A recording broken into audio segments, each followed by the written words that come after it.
ಇವತ್ತು ದಿವಸ ನಾನು ಹೇಗೆ ಹೇಳೋದು ನನಗೆ ಅರ್ಥ ಆಗ್ತಾ ಇಲ್ಲ. It is very much surprise to me. ನಿನ್ನೆ ನಾರಾಯಣ ಸ್ವಾಮಿ ಅವರು ನನಗೆ ಫೋನ್ ಮಾಡಿ, ಮೇಡಮ್ ತಾವು ನಾಳೆ ಬರಬೇಕು ಅಂತ ಹೇಳಿದಾಗ ನನಗೆ ಬಹಳ ಸರ್ಪ್ರೈಸ್ ಆಯಿತು. ಯಾಕೆಂದ್ರೆ ಆಫ್ಟರ್ 2006 ನನಗೆ ಅಧಿಕಾರ as A mayor, as A first Bangalore women mayor ಆಗಿ ನನಗೆ ಅಧಿಕಾರ ಕಾಂಗ್ರೆಸ್ ಇಂದ ಸಿಕ್ತು. ಆ ರಿಗಾರ್ಡ್ಸ್ ನಾನು ಮರೆಯೋಕೆ ಆಗೋದಿಲ್ಲ. ನಾನು ಬೇಸಿಕ್ ವರ್ಕರ್ ಕಾಂಗ್ರೆಸ್ನಲ್ಲಿ ನಾನು ಬ್ಲಾಕ್ ಪ್ರೆಸಿಡೆಂಟ್ ಅಂತ ಕೆಲಸ ಮಾಡಿದ್ದೀನಿ. ಬ್ಲಾಕ್ ಪ್ರೆಸಿಡೆಂಟ್ ಆಗಿ ಶಿವಾಜಿನಗರದ್ದು ಬ್ಲಾಕ್ ಪ್ರೆಸಿಡೆಂಟ್ ಆಗಿ ಕೆಲಸ ಮಾಡ್ಬೇಕಂತ ಹೇಳಿದ್ರೆ ಎಲ್ರೂ ಅರ್ಥ ಮಾಡ್ಕೋಬೇಕು. ಅಂತ ಶಿವಾಜಿನಗರ್ನಲ್ಲಿ ನಾನು ಬ್ಲಾಕ್ ಪ್ರೆಸಿಡೆಂಟ್ ಆಗಿ ಬೇಸಿಕ್ ಆಗಿ ಕೆಲಸ ಮಾಡಿದ್ದೀನಿ. ಮತ್ತೆ ಬರ್ತಾ ಬರ್ತಾ ನಾನು ಸ್ಟೇಟ್ನಲ್ಲಿ 6 ಟೈಮ್ ಜನರಲ್ ಸೆಕ್ರೆಟರಿ ಆಗಿದ್ದೀನಿ. ವುಮೆನ್ ವಿಂಗ್ದು ವೈಸ್ ಪ್ರೆಸಿಡೆಂಟ್ ಸಾಕಷ್ಟು ಸಲ ಆಗಿದ್ದೀನಿ. ಮತ್ತೆ AICC ಮೆಂಬರ್ನು ನನಗೆ ಅವಕಾಶ ಸಿಕ್ತು. ನಾನು ಬಹಳ ಕಾಂಗ್ರೆಸ್ ಪಕ್ಷಕ್ಕೆ ಆಭಾರಿಯಾಗಿದ್ದೀನಿ. ಕಾಂಗ್ರೆಸ್ ಲೀಡರ್ಸ್ಗೆ ನಾನು ತುಂಬಾ ಆಭಾರಿಯಾಗಿದ್ದೀನಿ. ನಾನು ಏನ್ ಹೇಳೋದು, ನನಗೆ ಸಾಕಷ್ಟು ಅವಕಾಶ ಸಿಕ್ತು, ಇಲ್ಲ ಅಂತ ಇಲ್ಲ. ನಾನು BDA ಮೆಂಬರ್ನೂ ಆಗಿದೆ, ನಾನು ಸೋಷಿಯಲ್ ಜಸ್ಟಿಸ್ ಕಮಿಟಿ ಚೇರ್ಮನ್ ಆಗಿದೆ, ಮತ್ತೆ ನಾನು ಟ್ಯಾಕ್ಸೇಷನ್ ಅಪೀಲ್ಸ್ ಕಮಿಟಿ ಚೇರ್ಮನ್ ಆಗಿದೆ, ಡೆಪ್ಟಿ ಮೇಯರ್ ಆಗಿದೆ ನಾನು.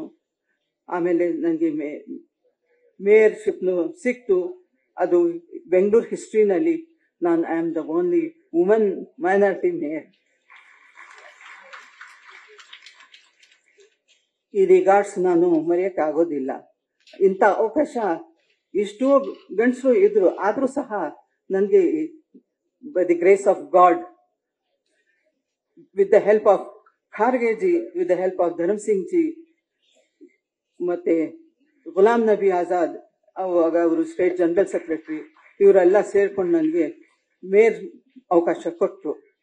ಫಸ್ಟು ನಾನು as A women mayor, as A Muslim mayor, as A Congress mayor ನಾನು ಯೋಚನೆ ಮಾಡಬೇಕಾಗಿತ್ತು. ನಾನು ಸೇವೆ ಮಾಡಿದ್ದೀನಿ. ಬಹಳ ಕಷ್ಟ ಇತ್ತು ನನಗೆ ಕೆಲಸ ಮಾಡಕ್ಕೆ. ಯಾಕೆಂದ್ರೆ ಕೊಯಲೇಷನ್ ಗೌರ್ಮೆಂಟ್ ಇತ್ತು. ಸ್ವಲ್ಪ ದಿವಸನೇ ನಮ್ಮ ಕಾಂಗ್ರೆಸ್ ಇದ್ದಿದ್ದು, ಆಮೇಲೆ ಬಿಜೆಪಿ ಇದು ಕೊಯಲೇಷನ್ ಆಯಿತು. ನಾರಾಯಣ ಸ್ವಾಮಿ, ಬಿಜೆಪಿ, ಕುಮಾರಸ್ವಾಮಿ ಅವರು ಮತ್ತೆ ಬಿಜೆಪಿ ಅವ್ರದ್ದು ಗೌರ್ಮೆಂಟ್ ಇದ್ದು ಬಹಳ ಕಷ್ಟ ಆಯ್ತು. ನನಗೆ ಗ್ರಾಂಟ್ಸ್ ಸಿಕ್ಲಿಕ್ಕೆ ಕಷ್ಟ ಆಗ್ತಾ ಇತ್ತು. ಮೇಯರ್ ಗ್ರಾಂಟ್ಸ್ ಹಿಂದೆಲ್ಲ ಎಷ್ಟೋ ಇತ್ತು, ಅಷ್ಟೆಲ್ಲ ಕಟ್ ಮಾಡಿದ್ರು.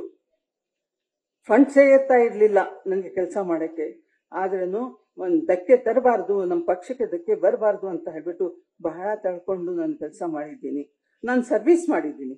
I am satisfied. What service I have done, I am satisfied by the grace of god. Several ಭಾಗದಲ್ಲಿ ನನಗೆ ಕೆಲಸ ಮಾಡೋಕ್ಕೆ ಅವಕಾಶ ಸಿಕ್ತು. ನಾನು ಫೆದ್ವಾಯಿದು ಚೇರ್ಮನ್ ಆಗಿದೆ, ಫೆದ್ವಾಯಿ ಹಾಸ್ಪಿಟಲ್ದು. 95 ಇಂದ ಫೆದ್ವಾಯಿ ಹಾಸ್ಪಿಟಲ್ದು ಬೋರ್ಡ್ ಆಫ್ ವಿಸಿಟರ್ ಇದ್ದೆ ನಾನು. ಬೌರಿಂಗ್ ಹಾಸ್ಪಿಟಲ್ದು ಬೋರ್ಡ್ ಆಫ್ ವಿಸಿಟರ್ ಇದ್ದೆ ನಾನು. HSIS ಹಾಸ್ಪಿಟಲ್ದು ಚೇರ್ಮನ್ ಇದೆ. HSIS ವುಮೆನ್ ಹಾಸ್ಪಿಟಲ್ದು ಚೇರ್ಮನ್ ಆಗಿ ಸೇವೆ ಮಾಡಿದ್ದೀನಿ. ಸಾಕಷ್ಟು ಸೇವೆ ಮಾಡೋದಕ್ಕೆ ಅವಕಾಶ ನನಗೆ ಸಿಕ್ತು. ಮತ್ತೆ ಇವತ್ತು ನನಗೆ ಈ ಅವಕಾಶ ಸಿಕ್ಕಿರೋದು ನನಗೆ ಬಹಳ ಹೆಮ್ಮೆದ ವಿಷಯ. ನಾನು ಯೋಚನೆ ಮಾಡಿರಲಿಲ್ಲ. ನನಗೆ ಇನ್ನೂ ನನಗೆ ಎಲ್ಲಾರು ಮನಸ್ಸಿನಲ್ಲಿ ನಾನು ಇದ್ದೀನಿ ಅಂತ ಹೇಳ್ಬಿಟ್ಟು ಇವತ್ತು ಆಯ್ತು. ಬಹಳ ಸಂತೋಷ. ನಾನು ಮರೆಯಾಗಿಲ್ಲ. ನಾನು ತುಂಬಾ ಭಾರಿಯಾಗಿದ್ದೀನಿ. ಅಧ್ಯಕ್ಷರಿಗೆ ಮತ್ತೆ ಚೀಫ್ ಮಿನಿಸ್ಟರ್ಗೆ, ಡಿಪ್ಟಿ ಚೀಫ್ ಮಿನಿಸ್ಟರ್ಗೆ ನಾನು ತುಂಬಾ ಭಾರಿಯಾಗಿದ್ದೀನಿ. ನಾನು till my life time I will try to work for the Congress. I am always from Congress. I am a daughter of a soldier. Royal blood is in my veins.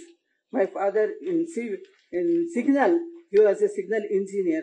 He was in British Army. He was in Indian Army, my father. I am a loyal Indian, loyal Congress.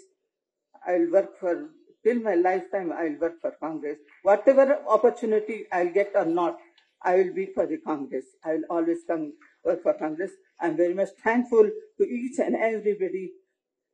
This opportunity is very rare, and this is the first time when they have started.